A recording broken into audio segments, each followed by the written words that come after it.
Bonjour, bienvenue sur Résumar. Ici, on te fait vite fait les résumés de tes séries préférées. Donc, abonne-toi, active la cloche de notification pour ne rien rater et partage la vidéo pour nous soutenir. Merci, ça nous fait plaisir. Let's go.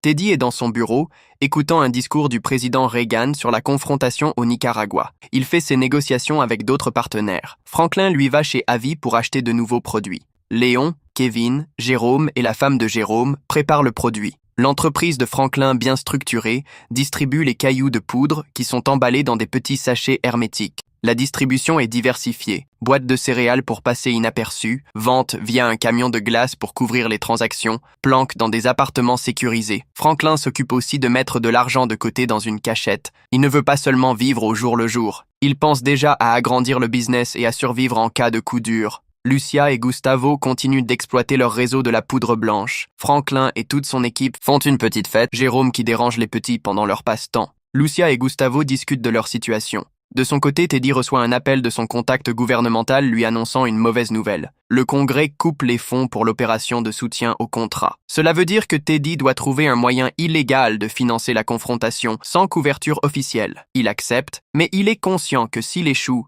non seulement la mission échouera, mais lui-même pourrait être sacrifié par la CIA. Pour avancer, il se met en quête d'un nouveau pilote pour assurer les livraisons de la poudre blanche qui finance la confrontation. Franklin et Léon partent chez Avi pour acheter du nouveau stock. La police débarque et fait des arrestations.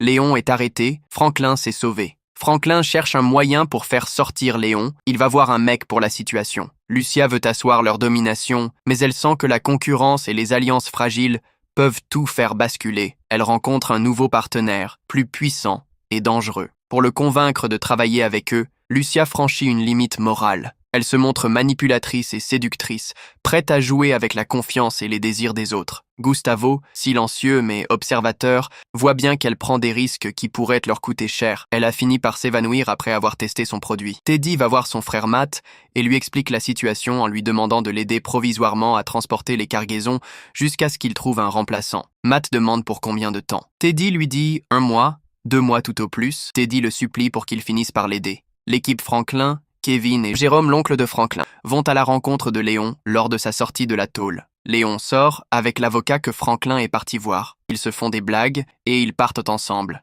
Après qu'on vient d'annoncer à Lucia qu'on n'a toujours pas trouvé Pedro. Gustavo dit à Lucia que Pedro avait une bonne raison de s'enfuir, il reviendra peut-être jamais.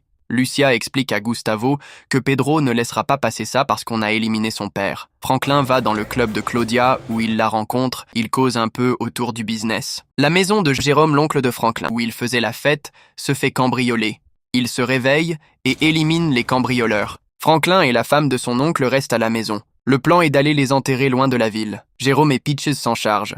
La femme lui demande pourquoi ils ne sont pas encore rentrés. Franklin lui explique qu'ils vont creuser pour enfouir les corps, ça prend du temps. Elle demande à Franklin comment il le sait, ignore la question et dit autre chose. Soudain, Mélodie frappe à la porte. La discussion s'arrête entre Franklin et sa tante. Mélodie vient lui souhaiter un joyeux anniversaire et lui faire un cadeau. Franklin invite Mélodie à prendre un petit déjeuner quelque part, mais Mélodie refuse l'invitation de Franklin en lui faisant comprendre que son père a entendu des choses sur lui et qu'il ne veut pas qu'elle s'approche de lui. De leur côté, Lucia et Gustavo reçoivent une dame accompagnée de son escorte se nommant Larokessi. Larokessi essaie de minimiser le produit de Lucia en lui disant que ça rend les gens malades, dingues par contre l'autre substance les rend dociles à contrôler, les rend calmes. Elle ajoute qu'elle a affaire avec les noirs et ça risque de causer de problèmes. Lucia finit par l'expliquer qu'elles doivent faire un choix, sinon la poudre se serait contrôlée par les noirs et eux seuls finiront par faire beaucoup d'argent en lui disant que la balle est dans son camp. Teddy et Mate sont rentrés. Gladys, l'associée de Teddy, et Mate se présentent. Gladys fait comprendre à Teddy qu'Avi ne lui avait pas appelé, donc elle a dû passer chez lui.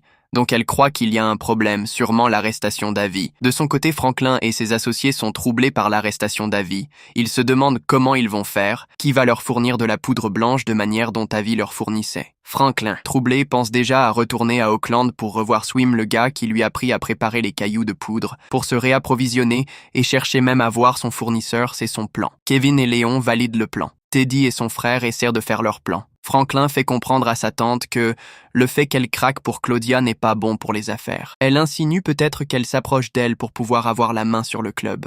Lucia, qui entend un bruit, sort avec son outil dangereux et voit Pedro qui est là. Franklin, plus confiant que jamais, conduisant dans les rues de South Central, se fait percuter par une voiture, bien sûr celui de Teddy. Teddy sort de sa voiture, assomme Franklin et l'amène. Le retour inattendu de Pedro, dans un entrepôt sombre, ou une pièce rétro-éclairée, Lucia et Gustavo questionnent Pedro après des mois de silence. L'espace est chargé d'émotions, l'écho de leur voix dans la pièce vide. Gustavo demande à Pedro pourquoi il est ici. Pedro lui répond en lui disant que c'est pas la bonne question. Gustavo lui dit qu'il veut quand même attendre sa réponse. Pedro répond en disant non, la question pourquoi il est parti. Lucia lui dit qu'ils savent pourquoi il est parti, il s'est enfui. Elle lui dit qu'on a dû enterrer son père sans lui. Il dit qu'il croyait être le prochain, que Gustavo voulait l'éliminer. Pedro explique alors avec des hésitations, il ne fuyait pas Lucia ou Gustavo, mais lui-même, une confession intime.